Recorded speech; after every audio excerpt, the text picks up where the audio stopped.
In 1995, George Weah did something no African footballer had ever done before and no African footballer has done since. He won the Ballon d'Or. He was also crowned FIFA World Player of the Year. In the same season, he was named African Footballer of the Year. A clean sweep, a treble of individual glory that placed him alongside the gods of the game. He had conquered Paris. He had conquered Milan. He had scored one of the greatest solo goals in Champions League history, a 70-meter slalom run against Verona in 1996, beating 7 players before slotting the ball home. By any measure, George Weah had one life. He could have retired to a beach somewhere. He could have become a pundit, a brand ambassador, a comfortable millionaire, living off the dividends of his genius. That is what most footballers do. But here is the paradox that defines George Weah. Instead of walking away from the problems of his homeland, he walked directly into them. He traded the red and black of AC Milan for the impossible task of rebuilding Liberia, a nation shattered by 14 years of civil war, an estimated 250,000 dead, infrastructure destroyed, and people who had forgotten what peace felt like. I have spent 15 years at the top of my game. It makes me happy, he once said, sitting on the concrete porch of the house where he grew up in Claretown, one of Monrovia's poorest quarters. But it is not what the game gives you, it is what you give it. It is what you choose. This is the story of George Weah, the boy from the slums who became a global icon, the football legend who refused to abandon his country, and the difficult truth about what happens when a sporting hero tries to become a political savior. Here is what no one was talking about when Weah lifted the Ballon d'Or in 1995.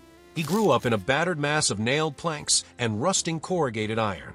The house where he lived as a child in Claretown, Monrovia, was a warren of interconnected rooms and corridors.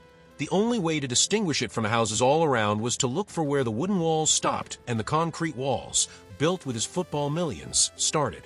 His grandmother raised him, following local custom. His parents had sent him to live with her in the capital. He had 12 brothers and sisters, long, strong legs, and little else. The Reverend Meyer S. Wessa, a former middleweight boxing champion and Weah's great-uncle, tried to convince him to become a boxer. "It's a great shame," Wessa said, slapping his thigh. But the young boy kept having this dream in which he saw himself playing football and scoring goals, lots of goals. It was God's way of showing him his destiny. That destiny took him from the dusty streets of Monrovia to the pristine pitches of Monaco, Paris, and Milan. But Liberia never left him. When he returned to Claretown as a millionaire, the neighborhood stopped. Boys stopped kicking balls against walls.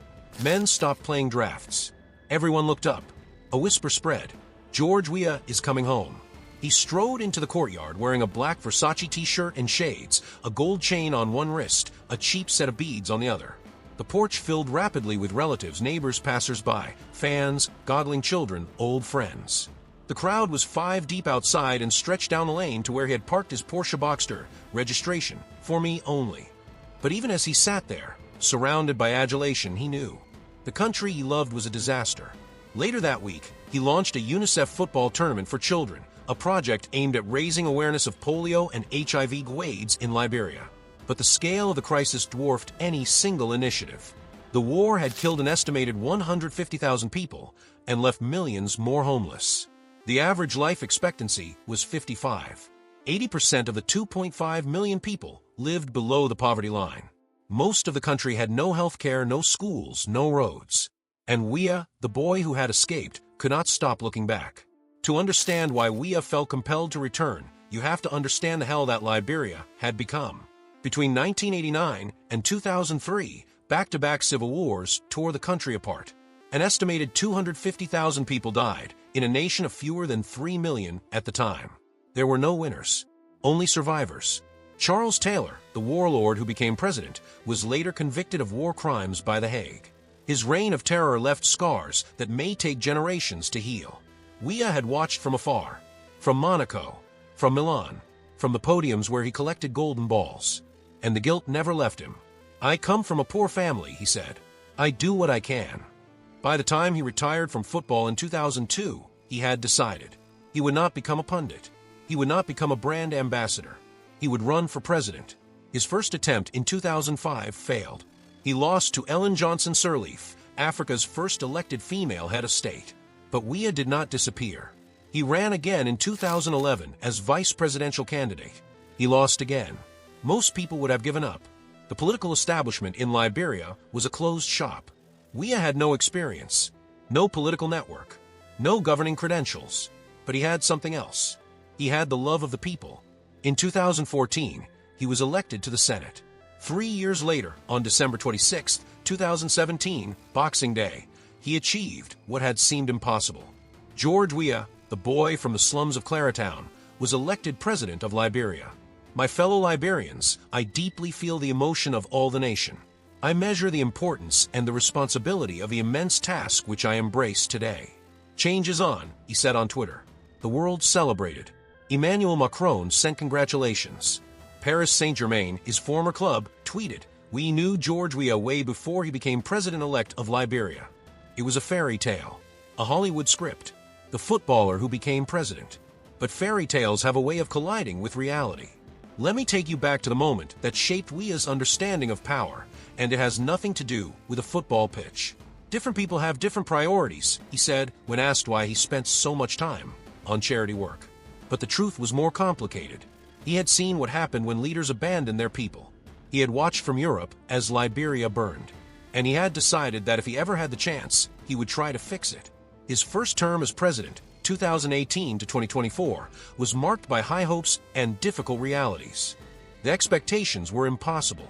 Liberia's young people, more than 60% of the population is under 25, had bet everything on Weah. They had grown up in the shadow of war. They had never known stability, and they believed that their hero, the man who had escaped poverty through sheer talent, could perform an economic miracle. "We know that change will come," said Peter Fortpa, an unemployed man in his early 20s. But change is slow, and miracles are rare. Weah's critics accused him of neglect. The sports sector, the very field that had produced him, was hit with budget cuts. Federations struggled to send athletes to international competitions. A much-hyped national sports policy was drafted but never implemented. It is an open secret that Liberia's sports efforts lacked urgency because there was no national rallying call for investment, one scathing analysis concluded. Weah had the platform, the connections, the credibility, and the influence to rally a nation around sports. But he chose indifference over leadership. Others defended him. An ECOWAS parliamentarian called Weah a 10-star gentleman and a living African legend whose legacy deserves protection. But the damage was done. In the 2023 elections, Weah lost to Joseph Boakai. The fairy tale had ended. Here is what the headlines did not capture about Weah's football career. The numbers tell the story of a player who did not just score goals, he dominated. In France, he won Ligue 1 with Paris Saint-Germain in 1994. In Italy, he won Serie A twice with AC Milan in 1996 and 1999. In England, he won the FA Cup with Chelsea in 2000. The 1995 Champions League campaign with PSG was his masterpiece. He finished as the tournament's top scorer with 8 goals, leading his team to the semi-finals.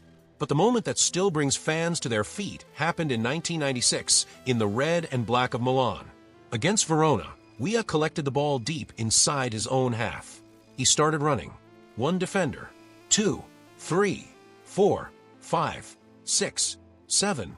By the time he finished, he had beaten almost the entire Verona team before sliding the ball past the goalkeeper. It was called the goal of the season. Some called it the goal of the decade. In 1995, he became the first, and still the only, African player to win the Ballon d'Or. He received 21st place votes out of a possible 49, finishing ahead of Jurgen Klinsmann and Jari Litmanen. That same year, he was named FIFA World Player of the Year. He also won the African Footballer of the Year award. A clean sweep, a treble, a feat that no African has matched since. At his peak, he was unplayable, powerful, graceful, clinical, and yet he never played in a World Cup.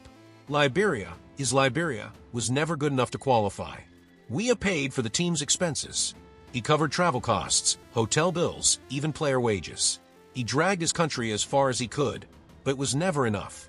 "The biggest regret of my career is not playing in a World Cup," he once admitted. But he never blamed his country.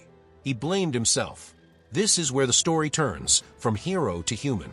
Because after losing the presidency in 2023, Weah did not disappear. He did not retire to a villa in France. He stayed. He fought. He spoke out. In May 2026, Weah did something that shocked Liberian politics. He formally raised concerns with the United Nations over what he described as a pattern of actions by the Boakai-led administration that allegedly undermined the rule of law, weakened democratic governance, and threatened national peace and stability. He cited politically motivated arrests, police brutality, and the dismissal of tenured public servants. He warned that such developments pose risks to Liberia's hard-won peace and security. The former footballer was now acting as a watchdog, a check on power, a voice for the voiceless. The United Nations and other regional and continental bodies are vested guarantors of Liberia's peace and stability, Weah said, urging them to treat the cited issues as early warning signs of democratic regression. This is not the behavior of a man who has given up. This is the behavior of someone who understands that leadership is not about winning elections, it is about holding power accountable, whether you hold it or not.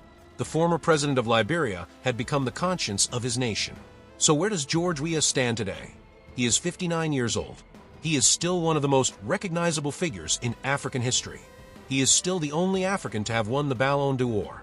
And he is still fighting. The Liberian Civil War killed 250,000 people. The country is still recovering. The wounds are still fresh.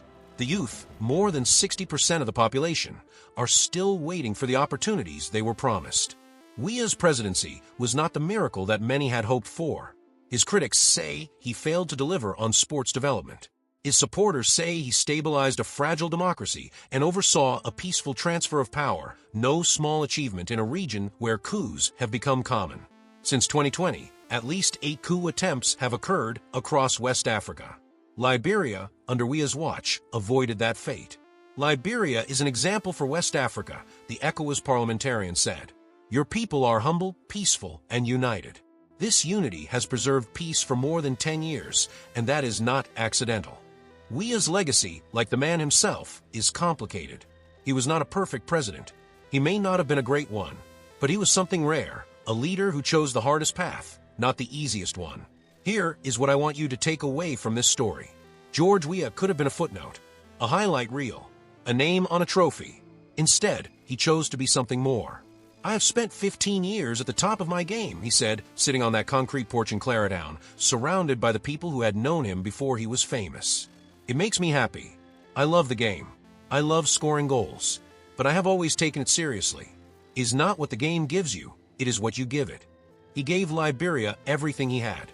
And when he fell short, he did not run. He stayed. He is still staying.